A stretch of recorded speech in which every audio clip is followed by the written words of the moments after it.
जय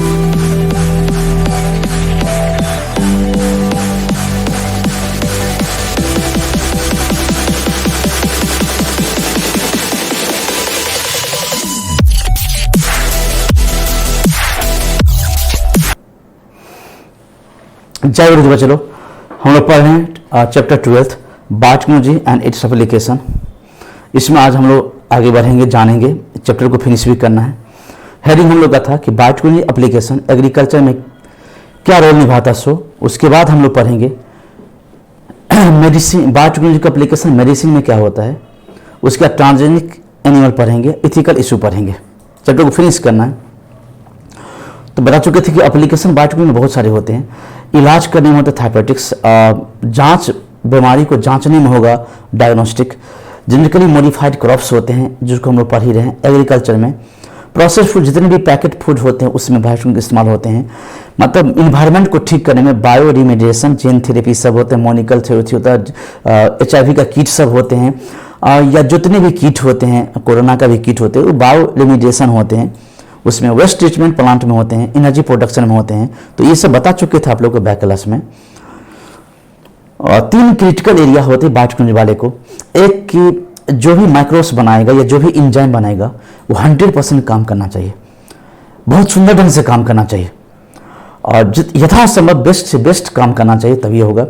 दूसरा होते हैं जो भी सजीव से हम लोग को फायदा लेना है उसको ऑप्टिमम कंडीशन देना चाहिए। मतलब जितना उचित से उचित कंडीशन होना चाहिए वो सब कंडीशन देना चाहिए, ताकि वो जीव या एंजाइम या माइक्रोब्स या जो भी सजीव बेहतर से बेहतर काम कर सके। तीसरा होते हैं कि डाउन स्ट्रीम, बहुत मेन होते हैं कि कोई भी सामान बनाएगा, कोई भी सजीव, रिकम्बिनेंट सजीव, नया जीन डाले हुआ सजीव, तो उसमें आप लोगों को समझना क्या है कि उस सजीव का जो प्रोडक्ट बनेगा प्रोडक्ट क्वालिटी वाला मार्केट में होना चाहिए। अगर प्रोडक्ट क्वालिटी वाला नहीं उतर जाएगा, थोड़ा सा भी घटिया आएगा, तो उस कंपनी का तो बस गया काम तमाम। तो ये होता है डाउन स्ट्रीम प्रोसेसिंग। इसमें बहुत ज़्यादा जॉब होता है। उसमें एक तरह से समझिए कि एक कंपनी का फाइनल प्रोडक्ट मार्केट में निकलने से पहले टेस्ट किया जाता है कि उचित है, कि सही है, छटनी करना है, कि इम्प्रूवमेंट करना है, क्वालिटी करना चाहिए। टेस्टर हुआ एक तरह से, क्वालिटी कंट्रोलर कहिए इस तरह से, वो होते बायोटेक्नोलॉजी का जो इस्तेमाल करके, बायोटेक्नोलॉजी की मदद से जो भी सजीव को बनाते हैं उसको हम लोग कहते हैं GMO, जेनेटिकली मॉडिफाइड ऑर्गेनिज्म। अब जैसे कि यहाँ पे एक मक्का था, उस मक्का में एक नया DNA डाल देंगे तो इस मक्का, ऐसे मक्का से ऐसे मक्का बन गया, तो ये मक्का हो गया GMO, जेनेटिकली मॉडिफाइड ऑर्गेनिज्म। और उसमें अगर प्लांट होगा तो हम लोग कहते हैं GM क्रॉप्स। उस प्लांट को हम लोग कहते हैं GM क्रॉप्स। ये पढ़ रहे थे बैक क्लास में। वो जीन किसी का भी ले सकते हैं, चाहे प्लांट का ले सकते हैं, या बैक्टीरिया का ले सकते हैं, या फफूंदी का ले सकते हैं, एनिमल का ले सकते हैं। उसको हम उस जीन को अल्टरनेट करेंगे, शटनिंग, कटनिंग, डिजाइनिंग, प्रोसेसिंग सब कुछ करेंगे, कॉपी करेंगे, और जो भी जीव में आपका डिजायर जीन उसको सेट कर देंगे, तो जो भी जीव में चला जाएगा और वो जीव एक्सेप्ट कर लेगा और उसका उस जीन का एक्सप्रेशन होने लगेगा, तो समझिएगा कि आपका जेनेटिकली मॉडिफाइड ऑर्गेनिज्म बन चुका है, मतलब GM क्रॉप्स बन चुका है। ओके, जैसे कि बताए थे कि ये सब जितने भी देख रहे हैं सबके सब टॉप जेनेटिकली मॉडिफाइड फूड सब है। चाहे जो भी कुछ आप देख रहे हो बोर्ड पर अभी सबके सब, चाहे पपीता हो, चाहे राइस हो, चाहे पोटैटो हो, चाहे कॉर्न हो, चाहे जो भी कुछ हो, प्रोडक्ट हो, बीज हो, जो भी कुछ हो, सब कुछ ये सब बायोटेक्नोलॉजी की कमाल से बनाए गए। बता चुके थे GM क्रॉप्स, बायोटेक्नोलॉजी वाले से जो GM क्रॉप्स बनाते हैं, GM crops genetically modified crops जो बनाते हैं, उसका खासियत क्या होते हैं। तो GM क्रॉप्स का एक खासियत होती है कि कोई भी वातावरण में, चाहे सूखा हो, चाहे पानी हो, चाहे पानी में रहे, चाहे पानी ना मिले, चाहे साल्ट खरे या ठंडा हो जाए, पाला खसे, कुछ भी फर्क नहीं पड़ेगा। मतलब इन्वायरमेंटल फैक्टर्स को कुछ नहीं कर पाएगा, क्योंकि उसमें ऐसा ही DNA डाला जाता है, ऐसा प्रकार का DNA डाला जाता है, जीन डाला जाता है कि उसको कोई भी सिचुएशन इन्वायरमेंट में उनको बेस्ट से बेस्ट परफॉर्मेंस करना ही पड़ेगा उस फसल को, उस GM क्रॉप्स को। तो ये फायदा से होता है। दूसरा कि GM क्रॉप्स में कभी भी कीटनाशक छिड़काव नहीं किया जाता, वो इंसेक्ट पेस्ट रेसिस्टेंट होते हैं। मतलब कोई भी पिल्लू, कोई भी कीड़ा मकोड़ा लग ही नहीं सकता, लगेगा तो बेचारे वही मर जाएगा। ये खासियत होती है। उसके बाद में कटनी के बाद जो सामान सब आते हैं घर पर, चाहे हम लोग का आलू प्याज जो भी कुछ आते हैं, धान गेहूं मक्का जो भी कुछ आते हैं, तो बहुत सारा सड़ जाता है। लेकिन इस तकनीकी में क्या हुआ कि नहीं सड़ेगा, जीएम क्रॉप्स में वो फसल सब नहीं सड़ पाएगा, तो खासियत हुआ। तीसरा क्या होता है कि खाद डालने की जरूरत नहीं पड़ेगा, मतलब ऐसा जीनी डाल देते उस फसल में कि मिट्टी में जितने भी मिनरल्स होते हैं, मिट्टी के मिनरल्स को खींच लेता है। सोचिए क्या खासियत है, ऐसा जीने डाल देता, जीने डाल देता। और जैसे जीन डालेगा उसे तो काम तो होबे करेगा। उसके बाद में होता है कि जो भी फसल होगा उस फसल में न्यूट्रिएंशियल वैल्यू बहुत अच्छा होगा, गुड वैरायटी का होगा। जैसे कि विटामिन ए का गोल्डन राइस है, उसमें प्रचुर मात्रा में विटामिन ए पाए जाते हैं। मतलब जो भी फसल तैयार करे उसमें प्रचुर मात्रा में विटामिन होगा, मिनरल्स होगा, फैट होगा, प्रोटीन्स होगा, सब कुछ होगा। तो ये सब फायदा हुआ, एडवांटेज है किसका, जीएम क्रॉप्स का। ओके, पहली बार पहला जीएम क्रॉप्स बनाया था बीटी कॉटन। बता रहे थे कि गुजरात में वैज्ञानिकों ने देखा कि एक खेत में बहुत लहलाते हुए कॉटन हो रहा था, कॉटन मतलब रुई की खेती, कपास की खेती हो रहा था, और दूसरे खेत में पूरा कीड़ा पिल्लू लग गया था और खा गया था। तो साइंटिस्ट ने वॉच किया कि जिस खेत में फसल हो रहा था, तो उस खेत में क्या हो रहा था कि उस खेत के पास में अंदर मिट्टी में एक बैक्टीरिया था, उस बैक्टीरिया का नाम था बैसिलस थुरिंगेंसिस बैक्टीरिया। उस बैक्टीरिया का नाम है बैसिलस थुरिंगेंसिस बैक्टीरिया, याद करेंगे, उस बैक्टीरिया का नाम है बैसिलस थुरिंगेंसिस बैक्टीरिया।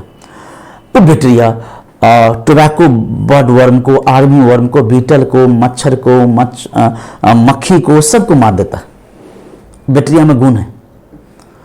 वो बैक्टीरिया एक प्रकार का प्रोटीन क्रिस्टल बनाते हैं। बैसिलस थुरिंगेंसिस मतलब बीटी मतलब बैसिलस थुरिंगेंसिस, मिट्टी में पाए जाने वाले बैक्टीरिया होते हैं जो प्रोटीन का क्रिस्टल बनाते हैं अपने ग्रोथ टाइम में, पार्टिकुलर ग्रोथ टाइम में बनाते हैं। वो क्रिस्टल टॉक्सिक होते हैं, जिसको कहते हैं इंसेक्टिसाइडल प्रोटीन, मतलब इंसेक्ट को मार देगा, वैसा प्रोटीन बनते हैं उसमें बैक्टीरिया में। दिस प्रोटीन इनएक्टिव रूप में पाया जाता है, उसको कहते हैं प्रोटोटॉक्सिन। प्रोटॉक्सिन के प्रोटॉक्सिन मतलब एक्टिव नहीं पाया जाता, इनएक्टिव पाए जाते हैं। इसीलिए हम लोग को खराब नहीं कर सकता, असर नहीं, इन्वायरमेंट को असर नहीं कर सकता, क्योंकि प्रोटीन तो बनते हैं, टॉक्सिक प्रोटीन बनते हैं और टॉक्सिक होते हैं, इंसेक्टिसाइडल प्रोटीन होते हैं, इंसेक्ट को माना प्रोटीन होते हैं, लेकिन इनएक्टिव रूप में पाए जाते हैं। उसको हम लोग कहते हैं प्रोटॉक्सिन कहते हैं, प्रोटॉक्सिन।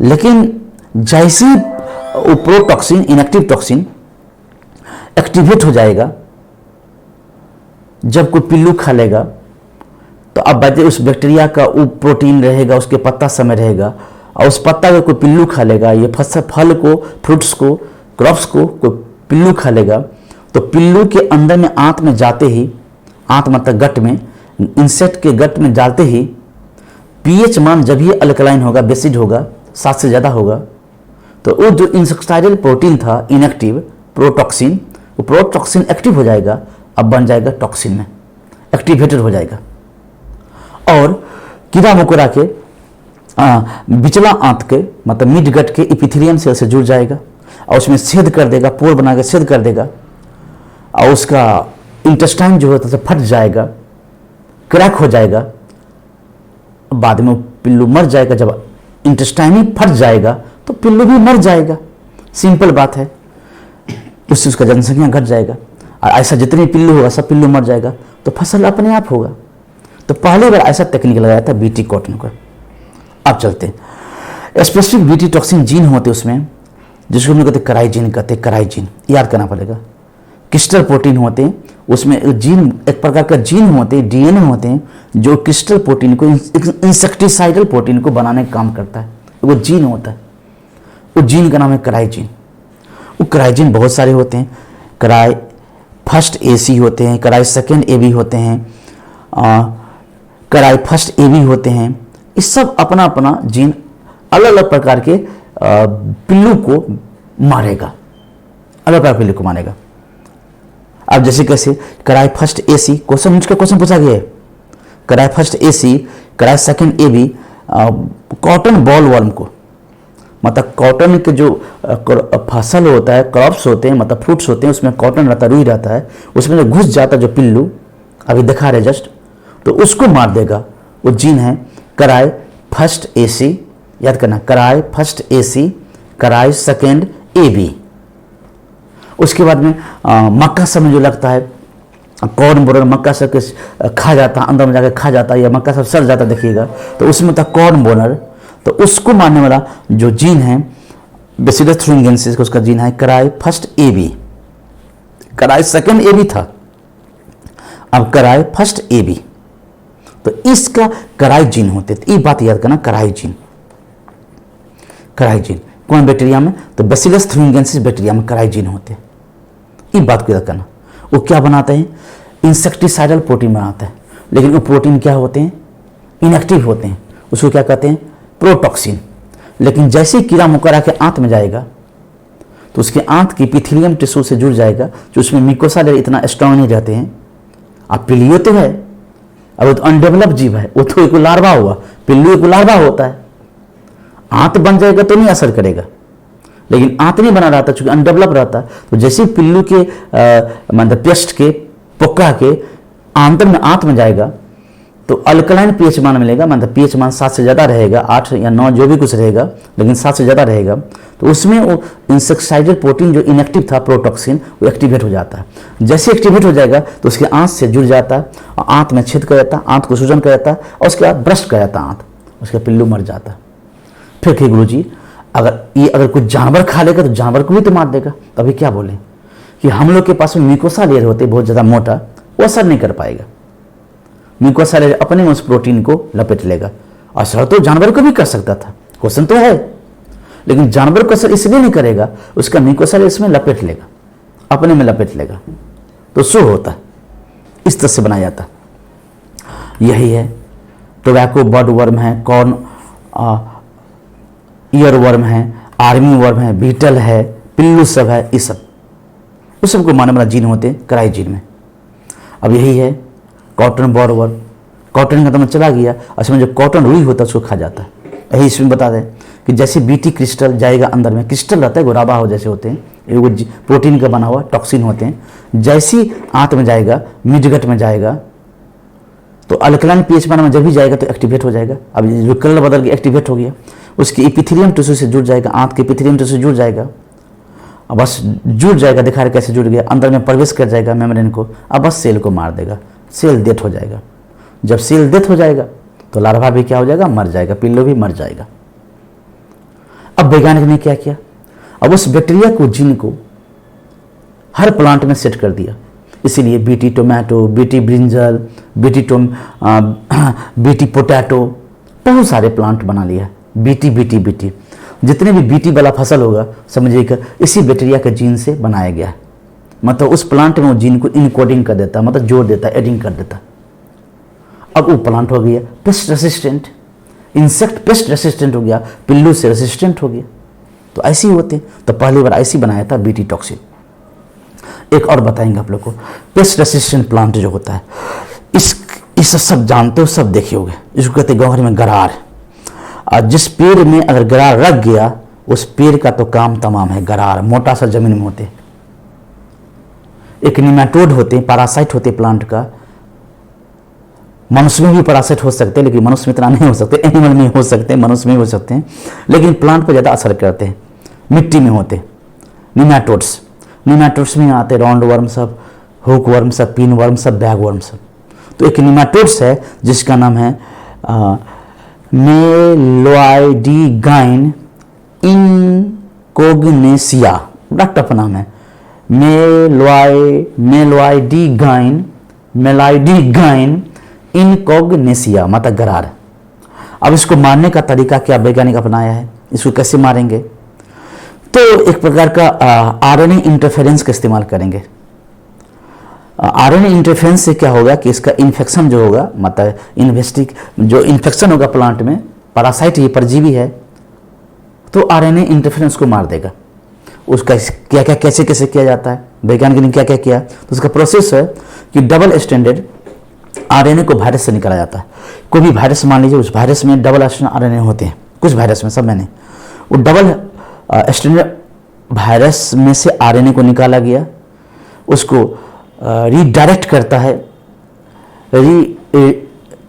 डायरेक्ट करते, दैट मीन्स कि उसको इंजेक्ट करेंगे इसमें एमआरएनए में इंजेक्ट करेंगे, उसके बाद में एमआरएनए 80 है उसमें इंजेक्ट करेंगे, उसके बाद में ये आरएनए इंटरफेरेंस उस जीव को मार देता है अपने आप, क्योंकि अपने आरएनए बनना बंद हो जाता है और ये जीव क्या हो जाता है, मर जाता है।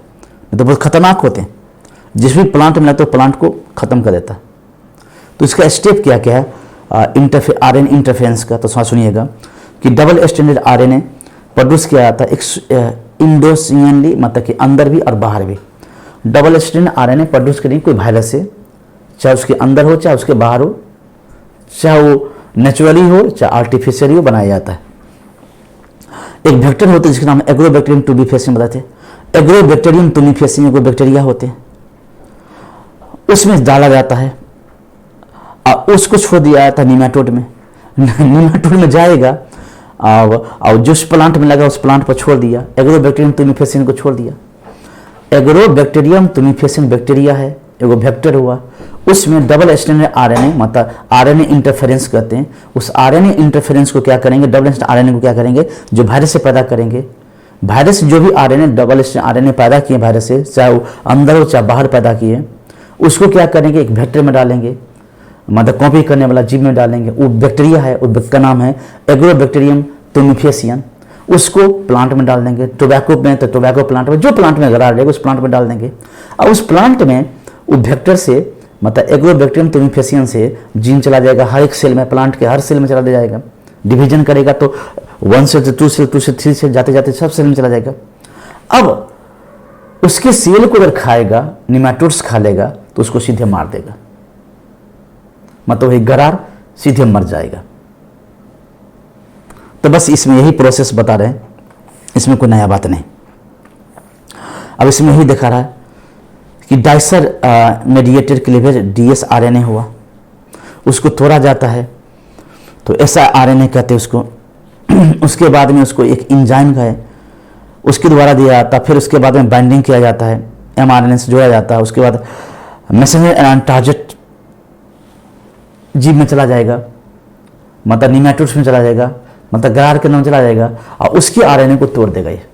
लो अब प्लांट में डीएस आरएनए डाल दिए, आरएनए इंटरफेरेंस डाल दिए वेक्टर की मदद से। उस वेक्टर का नाम था एग्रोबैक्टीरियम टूबिफेसियम। अब प्लांट में सब सेल में चला गया, उस प्लांट के सेल को जैसे ही खाएगा वो गरार, तो गरार के अंदर में वो आरएनए जाएगा। जैसे ही गरार के अंदर में आरएनए जाएगा तो उसके आरएनए को दूसरा आरएनए जो एग्रोबैक्टीरियम टूबिफेसियम लिए थे वो तोड़ देगा, खत्म कर देगा। ये सब एंजाइम है, ये सब एंजाइम सबका कम्प्लेक्स है। कैसे जुड़ता है सो, ये राइबोसोम सब है, ध्यान में, ये राइबोसोम सब है। सो देखा है कितना तरीका से मारता है वैज्ञानिक सब, कोई भी जीव को सोचो डीएनए के द्वारा। अगला है बायोटेक्नोलॉजिकल एप्लीकेशन मेडिसिन। मेडिसिन में क्या क्या इस्तेमाल कर रहा है आज के डेट में बायोटेक्नोलॉजी में, तो ढेर सारे चीज़। बायोटेक्नोलॉजी तो मेडिसिन सब मोस्ट ऑफ बन रहा है, मतलब बायोटेक्नोलॉजी इन वाले मास प्रोडक्शन बनते, सुरक्षित होता है, मोर इफेक्टिव ड्रग्स सब बनाया जाता है। थेरेपेटिक ड्रग्स मतलब इलाज के ड्रग्स बनाते हैं और बहुत सुंदर होता है। रिकमेंडेड थेरेपेटिक्स भी कहते हैं। अनवांटेड इम्यूनोलॉजिकल रिस्पॉन्स को क्या करता है कि बंद कर देता है, डज नॉट इंक्लूड इसमें, मान जो भी बेकार जीन सब है, बेकार केमिकल सब है, उस सब के इस्तेमाल हटा देता है। केवल यूजफुल जो केमिकल होता है वो ड्रग्स में वो इस्तेमाल किया जाता है बायोटेक्नोलॉजी की मदद से। मतलब जो ओरिजिनल मेन दवा होगा वही दवा केवल काम करेगा, बाकी जो साइड इफेक्ट वाला दवा होता है वो इसमें इस्तेमाल नहीं किया जाता। अब तक 30 रिकमेंडेड थेरेपेटिक्स मतलब ड्रग्स बनाए गए बायोटेक्नोलॉजी की मदद से, जो बहुत ज़्यादा कारगर हुए। ये सब ना लिक्स सब है, बहुत ज़्यादा कारगर है, जो ह्यूमन उसको यूज करता है। मतलब ये दवा बायोटेक्नोलॉजी की मदद से बना हुआ दवा 30 रिकम्बिनेंट मतलब जीन के द्वारा, रिकमेंड जोड़ा हुआ जीन के द्वारा बनाए गए ड्रग्स है दवा थेरेपेटिक्स, बहुत ज़्यादा कारगर है, उच्च से उच्च कारगर करते हैं और साइड इफेक्ट नहीं होता। तो मेडिसिन में तो बहुत ज़्यादा इस्तेमाल किया था बायोटेक्नोलॉजी का। पहली बार से कैसे हुआ तो बता देते हैं। पहली बार इंसुलिन बनाया गया था, बायोटेक्नोलॉजी की मदद से पहली बार इंसुलिन बनाया था। इंसुलिन पहले जमाने में डायबिटीज तो सबको होता है, जानवर का तो डायबिटीज होता है तो इंसुलिन की कमी हो जाता है। क्योंकि पेनक्रियाज का बीटा सेल बताया था आप लोगों को, पेनक्रियाज का हम लोग में पेनक्रियाज है, पेनक्रियाज के पास में बीटा सेल होते हैं और बीटा सेल किसी किसी को इंसुलिन नहीं बना पाता है। मोस्ट ऑफ जेनेटिकली होते हैं और बहुत सारे खान पान गलत आदत से भी होते हैं, जेनेटिकली भी होते हैं और खान पान गलत आदत से भी होते हैं। सुनते रहिएगा। अब तो पहली बार वैज्ञानिक से पहले क्या करता था कि जानवर सब जो कसाई खाना में जो जानवर सब मारा जाता था, उस जानवर के पेनक्रियाज से इंसुलिन बनाया जाता था, तो वो हम लोग पर एलर्जी पैदा करता था। मतलब वही पिग सब, स्लॉटर कैटल के या पिग सब से इंसुलिन तैयार किया था पहले, उससे शायद घिंच लेता हुआ इंजेक्शन से शायद पहले, और पेशेंट को देता था तो पेशेंट को एलर्जी हो जाता था। तो वैज्ञानिक सोचा नहीं ये तो नहीं हो सकता, अच्छी बात। तब क्या क्या है वैज्ञानिक सब कि इंसुलिन बनाना चालू किया प्रयोगशाला में। तो 2 चेन बनाया, चेन ए और चेन बी, चेन एगो है चेन बी है, बनाना चालू किया और दोनों को डाइसल्फाइड बॉन्ड से जोड़ दिया, एस डाइसल्फाइड बॉन्ड से जोड़ दिया। और तब ये ह्यूमन का अपना इंसुलिन हुआ जिसको कहते हैं ह्यूमिलिन। मतलब पहले प्रो इंसुलिन रहेगा, उसमें सी चेन भी रहेगा। अब जानवर के पास में 3 स्ट्रैंड होते हैं इंसुलिन में, ए स्ट्रैंड, बी स्ट्रैंड, सी स्ट्रैंड, लेकिन हम लोग के पास में केवल 2 स्ट्रैंड होते हैं, ए स्ट्रैंड और बी स्ट्रैंड। तो वैज्ञानिक ने क्या किया कि सी स्ट्रैंड को काट के हटा दिया, सी पेप्टाइड को, स्ट्रैंड मतलब पेप्टाइड मतलब प्रोटीन का चेन होते हैं, इंसुलिन प्रोटीन से बने होते हैं, छोटा छोटा प्रोटीन होते हैं, मान लो लगभग में एवरेज में सबसे छोटा प्रोटीन होते हैं इंसुलिन। तो उस इंसुलिन में से सी पेप्टाइड बॉन्ड को, पेप्टाइड को मतलब पॉलीपेप्टाइड को मतलब एमिनो एसिड के चेन को काट हटा देगा और दोनों को जोड़ देगा, ए और बी को जोड़ देगा और बन जाएगा ह्यूमन का इंसुलिन।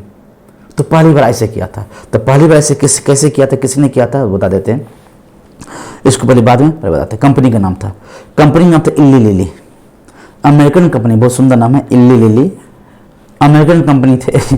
उन्होंने पहली बार ई कोली बैक्टीरिया की मदद से ए और बी मनुष्य का इंसुलिन चेन बनाया, पॉलीपेप्टाइड बनाया। मतलब ई कोली मनुष्य का माने जीन को इंसुलिन बनाने वाला, मनुष्य में इंसुलिन बनाने वाला जीन को ई कोली बैक्टीरिया में सेट कर दिया। अब तो ई कोली बैक्टीरिया अब जैसा जीन सेट करेगा वैसा प्रोटीन बनेगा। तो उसने 2 प्रकार के प्रोटीन बनाया, ए प्रोटीन, बी प्रोटीन। कोई बैक्टीरिया बनाया ए प्रोटीन, कोई बैक्टीरिया बनाया बी प्रोटीन। अब वैज्ञानिक ने क्या कि दोनों में से किसी से ए निकाले, किसी बी निकालिए और केमिकली डाइसल्फाइड बॉन्ड से जोड़ दिया, अब बना लिया मनुष्य का पहला इंसुलिन। उस इंसुलिन को हम लोग कहते हैं ह्यूमिलिन। तो पहली बार ऐसे बनाया था। उसमें सी पेप्टाइड को हटा देंगे, जैसे कैसे मनुष्य का इंसुलिन। अब कोई सेल है, ह्यूमन का सेल है, पेनक्रियाज का सेल है, उसे वो जीन लिया, इंसुलिन बनाना जीन लिया और उसको कोई ना कोई वेक्टर से माने प्लास्मिड से जोड़ देगा, रिकॉम्बिनेंट डीएनए बना लेगा और उसको बैक्टीरिया सेल में डाल देगा, उसको बैक्टीरिया से प्लास्मिड बैक्टीरिया सेल में डाल देगा। ओके, ऐसे डाल दिया और फिर उसके बाद में फिर दूसरी बैक्टीरिया में सेट कर देगा। उसके बाद में अब वो बैक्टीरिया से कॉपी होगा तो बहुत सारे बैक्टीरिया बन जाएगा। और जैसी बैक्टीरिया में वो जीन रहेगा, जो बैक्टीरिया में जैसा जीन रहेगा वो तो काम तो करबे करेगा। और दिया हुआ जीन डोमिनेंट होते हैं, वो तो ज़्यादा काम करेगा। उनका भले ही अपना काम बंद हो जाए लेकिन इंसर्ट किया हुआ डीएनए जीन काम करबे करेगा और उससे जो प्रोटीन बनेगा वो मनुष्य का इंसुलिन बनेगा, ह्यूमिलिन बनेगा।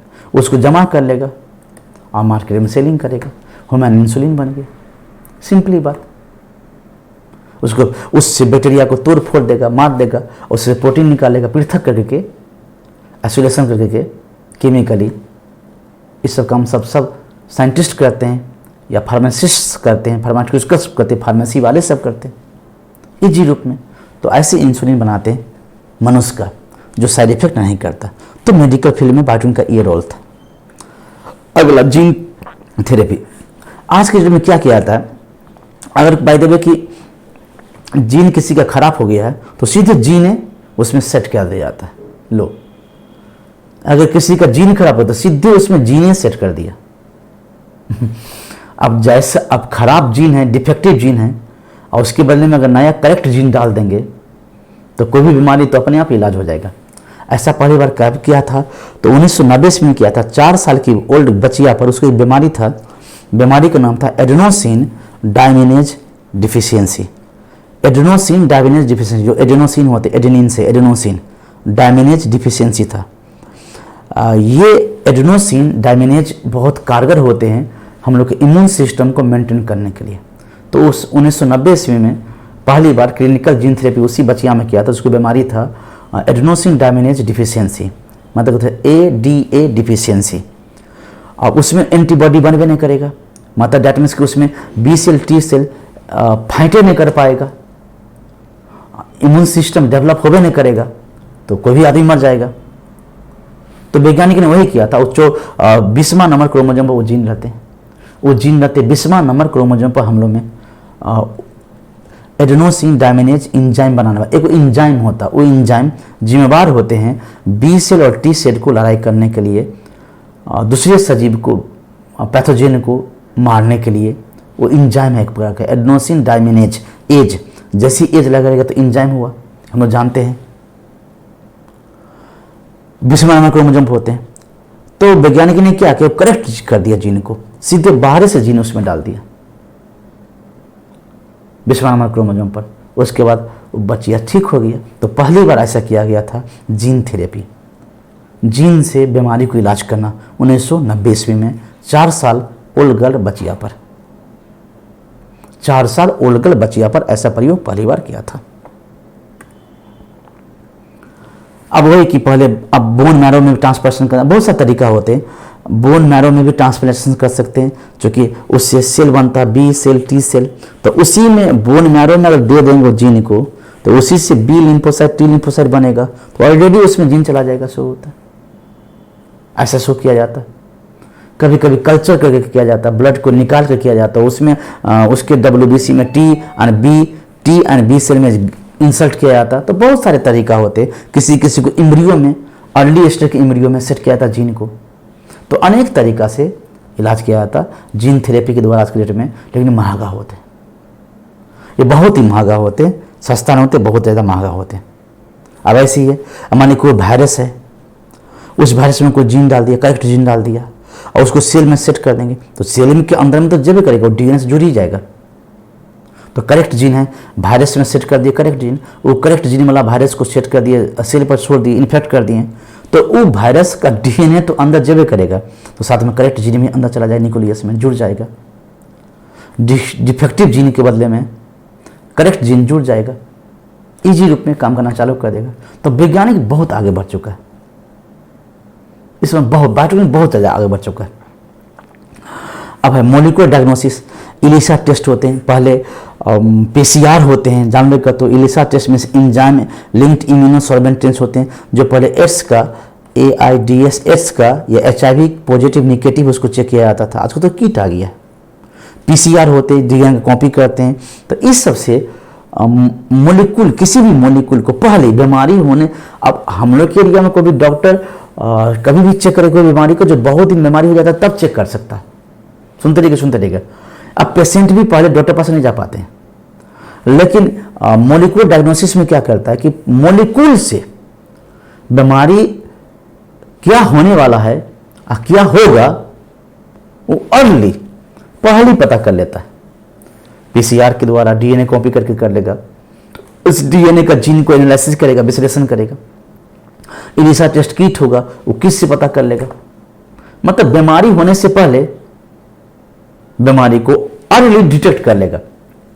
अब बीमारी को पहले डिटेक्ट कर लेगा तो इलाज भी होगा, कंट्रोल भी होगा, मेडिसिन भी होगा, तो बीमारी को पहले ठीक कर लेगा। तो इस प्रकार से मोलिकुलर डायग्नोसिस में बायोटेक का रोल अहम होते हैं। बायोटेक का एप्लीकेशन का हमें को लास्ट में समझना है। उसके बाद एक पॉइंट और है, जैसे ट्रांसजेनिक एनिमल्स, ये क्या होता है, ये ट्रांसजेनिक एनिमल्स किसे कहते हैं? बस सिंपल समझ समझो, कुत्ता का DNA लिए अब बिल्ली में डाल दिए DNA को, मतलब कुत्ता का जीन लिए और कोई बिल्ली में डाल दिए। तो अब कुत्ता वाला जीन बिल्ली में डालें तो बिल्ली में थोड़ा सा कैरेक्टर कुत्ता वाला तो आएगा ही, जो जीन डालेंगे जीन तो काम करवे करता है, उसका अपना जीन भले दब जाए, रिसेसिव हो जाए, लेकिन जो नया जीन डालेंगे एलियन DNA बहुत ही पावरफुल होते, बता चुके थे। फॉरेन डीएनए बहुत ज्यादा पावरफुल होते। तो अब कुत्ता वाला जीन को बिल्ली में डालें, तो बिल्ली में कुत्ता कैरेक्टर आ गया, तो जो जीन डाले, जो जीन का काम था, काम बिल्ली जरूर करेगा। तो बिल्ली बना लिए जीन डाल करके, तो बिल्ली हुए एक तरह से ट्रांसजेनिक एनिमल्स, बस यही होते। तो ऐसा एनिमल्स जिसके पास में डीएनए किसी दूसरे का हो, उसका अपना है, किसी दूसरे जीव का डीएनए को, जीन को रिप्रेजेंट करता हो, एक्सप्रेस करता हो दूसरे। अब जीव रहेगा कोई और, एनिमल को और रहेगा, और किसी दूसरे एनिमल का जीन डाल करके, तो उसमें दूसरे जीव में दूसरा एनिमल इन कैरेक्टर को रिप्लेस करेंगे, मतलब एक्सप्रेस करेंगे, मीन्स प्रकट करेंगे, डोमिनेंट गुण उसमें आ जाएगा दूसरे जीव का, प्रयोगशाला में बनाया जाता। तो इसी एनिमल को हम लोग कहते हैं ट्रांसजेनिक एनिमल्स। सिंपल। आज की डेट में जितने एनिमल्स बनाए उनमें से 90% एनिमल्स चूहा का। देखते हुए कि आज के डेट में तो लोग सफाई सुथरा पर ज्यादा स्टेशन में ध्यान देने लगा। बट आप बरौनी स्टेशन जाके देखिएगा, बहुत मोटा मोटा चूहा होता। तो उस चूहा ने क्या किया, शुगर वाले जीन को डाल दिया है। शुगर क्या काम करता है, पिग क्या काम करता है, तो गंदगी को साफ करता है। तो पुराने जमाने का आदमी सब, अब तो बायो टॉयलेट लग गया है, वो तो आउटसाइड में उसका वेस्टेज बाहर निकलते हैं, लेकिन पहले बायो टॉयलेट नहीं था, तो सीधे स्टेशन गाड़ी रुकती थी, उसी में प्लेटफॉर्म को, रेलवे ट्रैक को आदमी सब मतलब वेस्टेज प्रोडक्ट से हटा देता था। तो उसको वैज्ञानिक सोचा कि उसको साफ कौन करेगा, तो साफ करने के लिए एक डिजाइन चूहा बनाया। उस चूहा में शुगर वाला जीन डाल दिया। अब जो जीन डाल देगा शुगर वाला, पिग वाला, तो रहेगा तो चूहा, साइज में तो छोटा सा रहेगा, और गंदगी को साफ करता था। अब देखिएगा मोस्ट ऑफ स्टेशन पर अच्छा खत्म हो गया, तो जब से ट्रेन से टॉयलेट का इस्तेमाल किया गया, तो ये सब अब खत्म होने जा रहा है। अब हाइजीन कहीं जी का मेंटेन होता है। तो मैं ये नहीं बता रहा था आप लोग को, मतलब मोस्ट ट्रांसजेनिक एनिमल्स में ज्यादा से ज्यादा बनाया गया चूहा। बकरी बनाया है, गाय बनाया है, भैंस बनाया है, मतलब कुत्ता बनाया है, बिल्ली बनाया है, मतलब जितने भी हम लोग जो डोमेस्टिक एनिमल हो, जो यूजफुल एनिमल हो स्टडी करने के लिए, सब वैज्ञानिक प्रयोगशाला में आराम से बना लिया। दूसरा का जीन दूसरे जीन में डाल करके एक नया प्रकार का एनिमल बना लेना, तो उसी एनिमल को हम लोग कहते हैं ट्रांसजेनिक एनिमल्स। नहीं बोलिएगा। अब क्वेश्चन है, क्यों बनाया जाता है, reason for creation transgenic animals, transgenic animals बनाया क्यों जाता है। तो देखो, कोई भी चीज बनाया जाता है तो उसके पीछे जरूर कुछ ना कुछ वजह होता है, कारण होता है। अब कोई हार्मोन बनाएगा वैज्ञानिक, या कोई एंजाइम बनेगा वैज्ञानिक, या किसी कोई खास जीन है, तो वो जीन को वहां से लिया, किसी दूसरे जीन में डाला। अब जीन तो उसमें बहुत सारे हैं, लेकिन एक खास करेक्टर पर हमको नजर आ गया कि उसमें खास करेक्टर है। तो करेक्टर वाला जीन कौन है, पहले दूसरा जीन डालेगा, तो जो करेक्टर वाला जीन हम लोग को इच्छा था वो दिखाने दिया, तो चलो कोई बात नहीं, सबल पैट कर, फिर दूसरा जीन को डालेंगे। अब जो जीन डालेंगे और मन पसंद करेक्टर जीन में शो कर गया, तो सीख जाता है, अच्छा तो यही जीन है जो जीन का ये काम है। तो स्टडी करने के लिए मेन होता है। हार्मोन बनाया प्रयोगशाला में, और हार्मोन डायरेक्ट मनुष्य पर तो काम नहीं करेगा। टीके बनाया, वैक्सीन बनाया कोरोना का, अब डायरेक्ट मनुष्य पर इस्तेमाल तो नहीं कर सकता, इसीलिए टाइम लगता है ना कोई चीज पर, वो किसी जीव पर करेगा, वो जीव प्रयोगशाला बनाया गया रहेगा, और उसे उसमें जीन डाल दिया रहेगा, और ऐसे प्रकार का इंजाइम बनाएगा, दवा बनाएगा, हार्मोन बनाएगा। तो उस प्रयोगशाला में उत्पन्न हुआ जीव, उस पर टर्कल करके देखिएगा कि वो हार्मोन क्या काम करता है, करता कि नहीं करता है। मेडिसिन जो बना, मेडिसिन कैसे काम करता है, मेडिसिन काम करता कि नहीं करता है, सोचिएगा। अब डायरेक्ट आदमी पर कोई नहीं रिक्स नहीं खेलेगा, पहले चूहा पर प्रयोग करेगा, उसे सफल हो जाएगा तो फिर रैबिट पर कर लेगा, रैबिट सफल हो जाएगा तो बंदर पर करेगा, और इस सबको प्रयोगशाला बनाया रहता है विज्ञान से ढेर सारे जीव को। मर भी जाएगा तो प्रयोगशाला का है, कोई प्रॉब्लम नहीं। उनका लालने वाला, पालने वाला, बनाने वाला सब प्रयोगशाला के साइंटिस्ट हुए। तो मैंने इसीलिए किया था। तो पहला कि कोई भी जीव को बनाया जाता है प्रयोगशाला में ट्रांसजेनिक एनिमल को, किसी दूसरे जीव का डीएनए लेके किसी दूसरे जीव में इंसर्ट कर देंगे, और उस जिस जीव का डीएनए इंसर्ट करेंगे उस दूसरे जीव में उसका कैरेक्टर आ जाएगा, तो ट्रांसजेनिक एनिमल्स हो गया। तो किस लिए बनाया जाता है? तो पहला, नॉर्मल फिजियोलॉजी एंड डेवलपमेंट देखने के लिए। कैसे? मैंने कोई ट्रांसजेनिक एनिमल बनाया, कुत्ते बनाया, बंदर बनाया, बिल्ली बनाया, तो उसमें हम लोग देखेंगे कि how gene gene are regulate, उसमें कौन कौन जीन रेगुलेट करता है। उसमें वैरायटी वैरायटी जीन डाल दिए थे। अब देखिएगा साइंटिस्ट की कौन जीन, जो जीन डाले थे वो जीन सब काम करता है, कि जो जीन डाले नहीं थे वो जीन काम करता है, जो जीन डाले थे तो वो कुछ काम करता है, कुछ काम नहीं करता, उसका स्टडी करने के लिए करता है। तो पहला सो कैसे उसमें जीन रेगुलेट होता है, कैसे काम करता सो, इसलिए। दूसरा, how the gene effect the normal function of body, gene कैसे नॉर्मल फंक्शन को प्रभावित करता है, पाचन में कैसे काम करेगा, कौन जीन प्रभावित करेगा, कौन पॉजिटिव कौन निगेटिव, डिस्पेंसर में कौन जीन पॉजिटिव निगेटिव करेगा प्रभावित, तो बॉडी में कौन कौन जीन का क्या क्या काम होता है, मनुष्य तो नहीं कर सकते, तो मनुष्य का डीएनए दिया और उसको चूहा में डाल दिया। अब देखता कि चूहा में जो जीन डाला था वो जीन काम करता कि नहीं करता, और करता चूहा में तो कैसा काम करता है, उससे जीन का कोडिंग भी समझ आता है, जीन का काम भी समझ आता है, उस पर रिसर्च कर सकता है, स्टडी कर सकता है, उसे बना सकता है, उसको इम्प्रूव कर सकता है मनुष्य में, पहले दूसरे जीव पर प्रयोग करके। तो इसलिए किया जाता है ट्रांसजेनिक एनिमल बनाया जाता है। दूसरा, how is effect growth and development, जैसे इंसुलिन हार्मोन बनाएगा या ग्रोथ फैक्टर बनाएगा, स्टीरेज बनाएगा, स्टीरेज बनाएगा दैट मीन्स ग्रोथ हार्मोन है, सोमैटोट्रोपिक हार्मोन है, पिट्यूटरी ग्लैंड से निकलता सो ये चूहा में डाल देगा, बनाया प्रयोगशाला में, जब जीन लिया, वो जीन लिया और को चूहा में डाल दिया, और जैसे हम लोग में जो हार्मोन बनते हैं ग्रोथ हार्मोन, बनाया जीन को लिया चूहा में डाल दिया, लगता है चूहा कितना बड़ा होगा, चूहा में जीन काम करता कि नहीं करता, क्या ऐसा मनुष्य में संभव हो सकता नहीं हो सकता है। अब इंसुलिन प्रयोगशाला बनाया,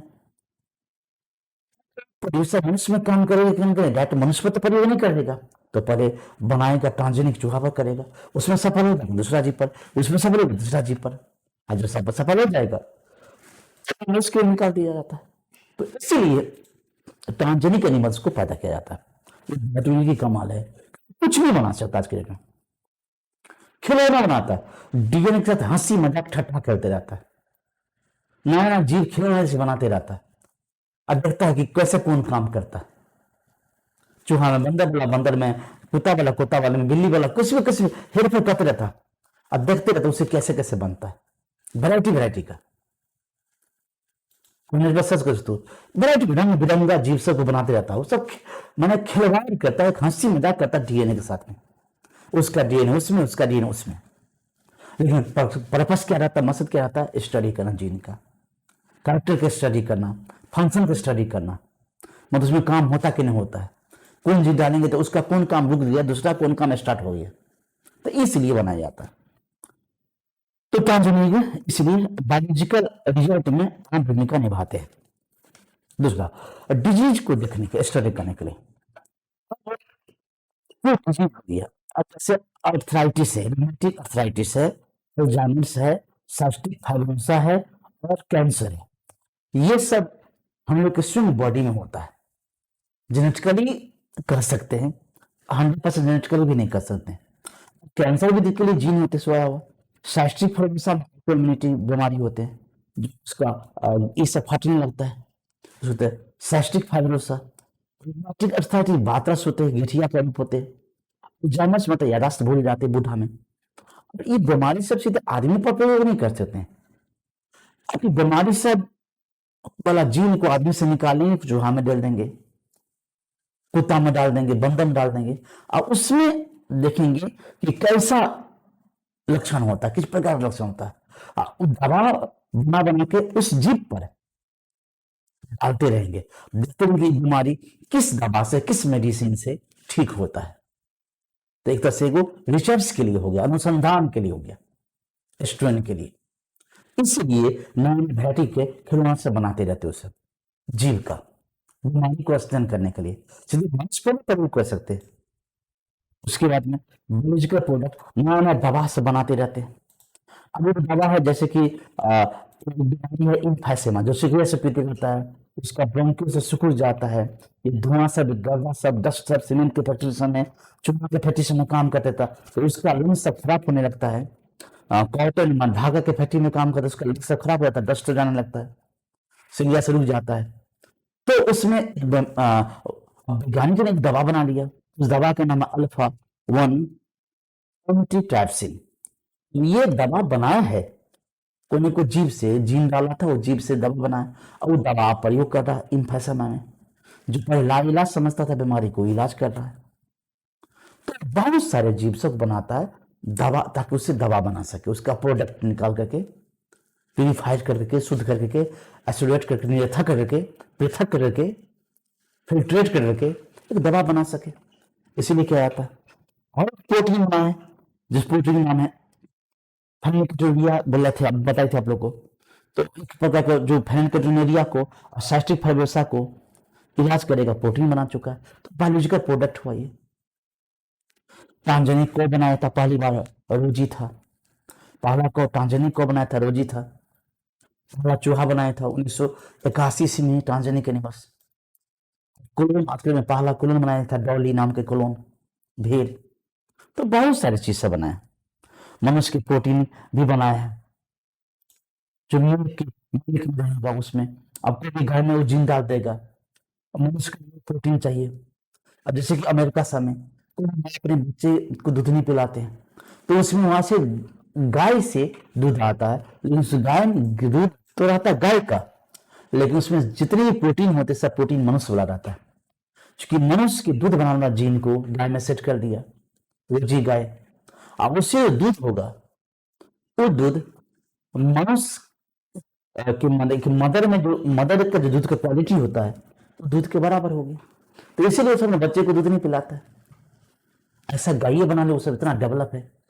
और वहां की नकल हम लोग करेंगे तो सजेगा नहीं, तब नहीं सजेगा तो अलग बात हो गया।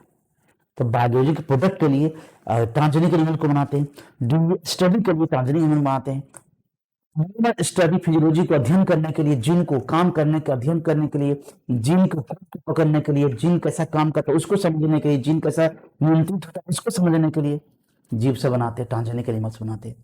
तो ये सब बात हुआ। वैक्सीन हुआ तो वैक्सीन सफल हुआ कि नहीं हुआ, उसका असर सही ढंग से होता कि नहीं होता है, तो मनुष्य पर तो नहीं करेगा, तो इसलिए ऐसा चूहा बना दिया है, उस चूहा पर प्रयोग करेगा वैक्सीन का, और वैक्सीन में बीमारी नहीं होगा, वो वैक्सीन सफल हो गया तब मनुष्य के लिए मार्केट में सप्लाई कर देगा। उसका केमिकल टेस्टिंग, केमिकल को कीटनाशक बनाया, पेस्टिसाइड बनाया पिल्लू को मारने वाला, तो पहले देखता कि उस पेस्टिसाइड से कीटनाशक सब एनिमल पर क्या क्या असर करता है। अब देखता उस पर असर नहीं करता मार्केट निकालेगा, लेकिन कोई एनिमल उससे मर जाएगा, तो टेस्टिंग से पता चलेगा ये जहर है, जब एक एनिमल मर सकता है तो मनुष्य भी मर सकता है, तो उसको बैन लगा देगा, वो केमिकल बनाना बंद कर देगा या उसका विषैलापन कम कर देगा। तो इस सब के लिए ट्रांसजेनिक एनिमल्स बनाते हैं वैज्ञानिक सब। अब चलिए उस हम लोग का नैतिक मुद्दा होता है, मतलब अंदर नियम के अनुसार से हम लोग को काम करना पड़ता है। ऐसे नहीं कि हम लोग अपने मन से करेंगे, हम चुरा के कुछ भी कर सकते हैं, लेकिन ब्रांडेड कंपनी में काम करेंगे आप लोग, बायोटेक्नोलॉजी हो, जेनेटिक इंजीनियर हो, आपको ब्रांडेड कंपनी में काम करोगे तो उसका जो नियम है उस नियम के तहत ही हम लोग को काम करना पड़ेगा, नहीं तो काम नहीं हो पाएगा। वो लाइसेंस भी रद्द कर देगा, आपको अरेस्ट भी कर देगा, केस भी चल जाएगा, अपने मन से मनमौजी करेंगे तो इसीलिए ये बात हमेशा ध्यान रखिएगा कि कोई काम किया तो अंदर कंट्रोल रूल रेगुलेशन का थी, उसी को हम कहते इथिकल मुद्दा, मतलब नैतिक मुद्दा होते हैं। जैसे किसी कुछ भी आप काम करेंगे तो पहले अग्रीमेंट अप्रूवल लेना पड़ेगा, मतलब अनुमति लेना पड़ेगा। जैसे कैसे जेनेटिक्स पर डीएनए पर छेड़खानी करेंगे तो एक दूसरे में तो है संस्था है जिसका नाम genetic engineering approval committee, GEAC, India से गवर्नमेंट से लाइसेंस ले लेंगे, एग्रीमेंट ले लेंगे, तो चेक करेगा कि जो जीएम ऑर्गेनिज्म बन रहा है, जेनेटिकली मॉडिफाइड ऑर्गेनिज्म बन रहा है, चाहे प्लांट बन रहा हो चाहे एनिमल बन रहा हो, ट्रांसजेनिक एनिमल, तो मनुष्य पब्लिक की सेवा के लिए है कि नहीं। मतलब पब्लिक को किस रूप में कितना ज्यादा सेवा कर सकता, क्या पब्लिक को नुकसान नहीं करेगा ना, पब्लिक को सेवा करेगा ना किसी न किसी रूप में। तो देखता कमेटी, और कमेटी इलेक्ट्रॉनिक सही प्रयोग कर रहा है, उससे समाज दूषित नहीं होगा, हम लोग डैमेज नहीं हो पाएंगे, तब लाइसेंस दे देता है वही, तब जीएम रिजर्स आप आराम से कर सकते हैं, वैलिडिटी मिल जाता उसका, मतलब कर रिसर्च करने का अनुमति मिल गया, सरकार ने दे दिया। उस संस्था का नाम लिखिएगा जेनेटिक इंजीनियरिंग अप्रूवल कमेटी। जो कुछ भी काम करेंगे उससे पहले लाइसेंस लेना पड़ता है, एग्रीमेंट लेना पड़ता है, मतलब अप्रूवल लेना पड़ता है, मतलब अनुमति लेना पड़ता है, तो दे देता तो हम लोग काम करना चालू कर देंगे। इसके बाद क्या, कभी भी कोई नया प्रोडक्ट बनाना, बाटू बन जाओगे तो सबसे पहले चुरा छिपा करके पेटेंट करा लेना। अगर पेटेंट नहीं कराओगे तो तुम जो प्रोडक्ट बनाओगे, प्रोडक्ट को पहले कर दो कि मैं ऐसे ऐसे प्रोडक्ट बनाऊं, को पूछ लेगा कैसे कैसे बनाए हो, और दूसरा तुम्हारा साथी सीख जाएगा और तुमसे पहले बना लेगा और पेटेंट करवा लेगा, तो बस तुम्हारा किया धरा सब खराब हो जाएगा। अब उसको लाइसेंस मिल गया, अब वैसा चीज को वही बना सकता है, वही लाइसेंस देगा तभी, वो सिग्नेचर करेगा तब, ऑथराइज करेगा तभी कोई बना सकता है, वरना कोई नहीं। अब पहले तो बनाया था लेकिन तुम पेटेंट कर नहीं किया, अब तुमसे कोई दूसरा सीख लिया, करने लगा, पेटेंट ले लिया, तुम्हारा मेहनत खराब हो गया। इसीलिए कोई वैज्ञानिक कुछ भी काम करता ना तो चोरा छिपा के करता है, गुप्त रूप से करता है, और जो काम हो जाता है तो सबसे पहले पेटेंट ले लेता है, मतलब गवर्नमेंट से लाइसेंस अधिकार ले लेता है, तो ऐसा प्रयोग, ऐसा इन्वेंशन, ऐसा आविष्कार इस प्रकार का दूसरा न करे, मेरे से भी कोई नहीं करे। तो करना करना भी चाहेगा ऐसा प्रयोग तो हमसे अनुमति लेके, हाँ ऐसा प्रयोग आपके जैसे करना चाहते हैं, तो हम जब कर देंगे तो बदले में हमको पैसा देगा, हम उसको एग्रीमेंट दे देंगे, हम उसको अनुमति दे देंगे कि मेरा वाला प्रयोग तुम करो, अपना सुधारो, जो भी कुछ करो, आता है। तो उस नियम कहते हैं पेटेंट नियम।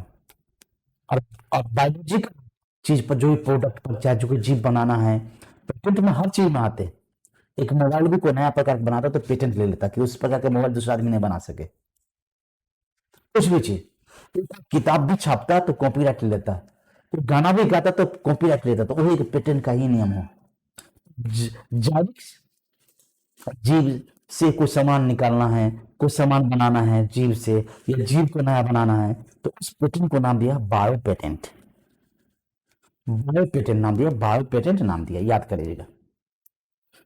अब जैसे कि इंडिया में 27 documented variety basmati grown in India, 27 प्रकार के बासमती राइस इंडिया बना सकता है। अब दूसरा वैरायटी का विश्व भी बनाता है, तो 27 जो प्रकार का पेटेंट वैरायटी राइस, माने बासमती राइस का पेटेंट इंडिया लिया है, वो केवल इंडिया बना सकता है, दूसरा देश नहीं बना सकता है। और दूसरा देश जो पेटेंट लिया है वो केवल वही देश बना सकता है, दूसरा देश नहीं बना सकता है। तो पेटेंट का जो नियम होता है, अधिकार होता है, तो पहली बार कोई प्रयोग करना तो सबसे पहले पेटेंट लेना, ये तो अनुमति लेना पड़ेगा जेनेटिक इंजीनियरिंग अप्रूवल कमेटी से, अनुमति तक काम करते रहना चुरा छिपा करके, आपको सामान बन जाएगा उसे पेटेंट ले लेना। पेटेंट पहले क्या होता था कि ऑफिस को बहुत चक्कर लगना पड़ता था, लेकिन अब कुछ पेटेंट दे देता है हाथों हाथ, बस 2 4 5 दिन के अंदर में समझता है कि प्रोडक्ट है, उसका नया प्रोडक्ट है, मिलान करता है, उसका भी कमिटी होता है पेटेंट देने वाला, तक में उसका अलग कंपनी, अलग सामान है, अलग प्रकार के कुछ किस्म बनाया है, तो उसको अलग पेटेंट दे दिया। लेकिन पहले बहुत ऑफिस सब चक्कर लगाता था, इसीलिए इंडिया सब पीछे हो गया। आविष्कार करता था इंडिया भी, मान लीजिए पेटेंट के चक्कर में रह जाता था, और उससे कोई नकल विदेशी कर देता था, विदेशी के तुरंत विदेश में तुरंत पेटेंट मिल जाता था, अब बस वो इंडियन कोई कर ही नहीं सकता है। जैसे कि बहुत सारे अमेरिकन सब नीम पर, तुलसी पर पेटेंट का अधिकार ले लिया, जबकि इंडियन है। तो मालूम नहीं था पहले इंडियन साइंटिस्ट को, लेकिन अब सबको मालूम चल चुका है। तो ऐसी ये बात है।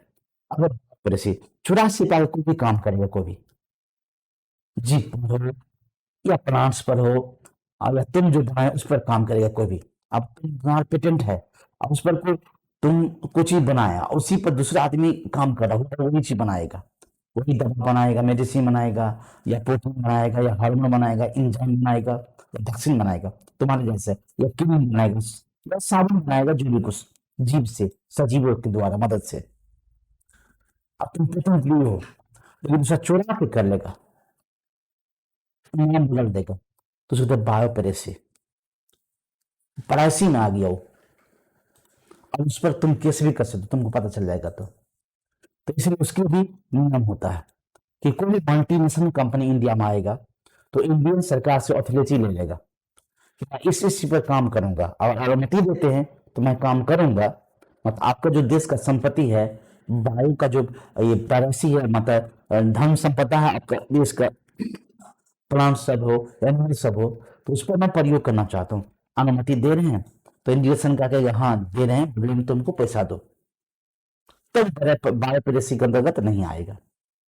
अपनी मर्जी से करने लगेगा कोई भी चीज प्रयोग, विदेशी सब, देश की भी कोई भी संस्था अपनी मर्जी से, कमिटी से आदेश नहीं लिया, जेनेटिक इंजीनियरिंग अप्रूवल कमिटी से आदेश नहीं लिया, और अपने मर्जी से कोई भी काम करना चालू कर दिया, अब पता चल गया तो कंट्री उसको जुर्माना लेता है।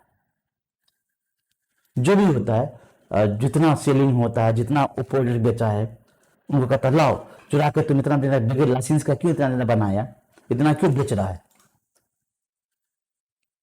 इतना हमको पैसा बनता है, उतना पैसा ले लेता है इंडिया, तो उसको तो बायो पॉलिसी।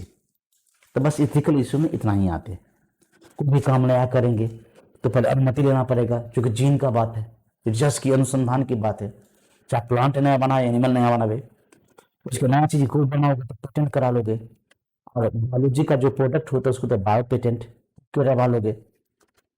उसके बाद में कोई भी चौरासी कोई भी काम नहीं करना चाहिए तो बायो पॉलिसी के अंतर्गत नियम लग जाएगा, लाइसेंस रद्द होगा कंपनी का, तुम्हारे को तुम पेपर भी केस आ जाएगा, तो बायो पॉलिसी हुआ। तो ये सब हुआ इथिकल मुद्दा। तो इतना तक बचलो था। आप लोग बोले थे अच्छा ऑफलाइन क्लास तो 27 या 8 को ही खत्म कर दिए थे, लेकिन 31 तारीख तो 31 तारीख 2 दिन रेस्ट कर लिए और आज अपलोड कर लिए। जो देखोगे तो ठीक है, जो नहीं देखते होगे तो कोई बात नहीं, लेकिन लास्ट क्लास हो गया। अब आप लोग का मर्जी, क्रैश कोर्स करेंगे तो करेंगे, ना तो कोई बात नहीं, आपकी मर्जी। बस आ गए हैं तो चलो, जय गुरु जी, जय गुरु जी, जय गुरु जी।